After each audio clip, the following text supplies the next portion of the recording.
সাতক্ষীরা ৪ আসনের সংসদ সদস্য গাজী নজরুল ইসলামকে দল থেকে বহিষ্কার করেছে বাংলাদেশ জামায়াতে ইসলামী। এক তরুণীর সঙ্গে তার ব্যক্তিগত মুহূর্তের ভিডিও ছড়িয়ে পড়ার পর বুধবার এই সিদ্ধান্ত নিয়েছে দলটি।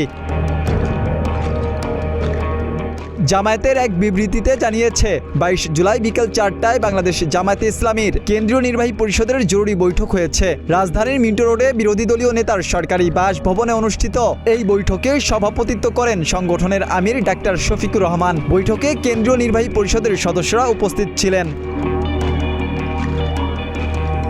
বিবৃতিতে বলা হয়, সম্প্রতি সাতক্ষীরা ৪ আসনের সংসদ সদস্য গাজী নজরুল ইসলামকে নিয়ে বিভিন্ন মিডিয়ায় প্রকাশিত বিষয়ে সাংগঠনিক তদন্তে তার নৈতিক স্খলন প্রমাণিত হওয়ায় তাকে গঠনতন্ত্রের ৬২ নম্বর ধারা অনুযায়ী বাংলাদেশ জামায়াতে ইসলামী থেকে বহিষ্কারের সিদ্ধান্ত গৃহীত হয়। একই সাথে তাকে সংগঠন থেকে বহিষ্কারের বিষয়টি বাংলাদেশ নির্বাচন কমিশনকে অবিলম্বে অবহিত করার সিদ্ধান্ত হয়।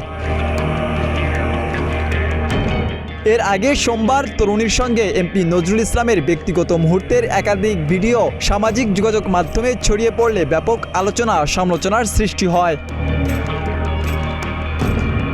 প্রথম দিকে জামায়াত সংশ্লিষ্ট কয়েকজন দাবি করেন ভিডিওটি এআই প্রযুক্তি ব্যবহার করে তৈরি। পরে ভিডিওতে থাকা তরুণীকে গাজী নজরুল ইসলামের দ্বিতীয় স্ত্রী বলে দাবি করা হয়। এরপর গাজী নজরুল ইসলাম ও ফেসবুক পোস্ট ও লিখিত বিবৃতিতে ওই তরুণীকে তার দ্বিতীয় স্ত্রী বলে উল্লেখ করেন।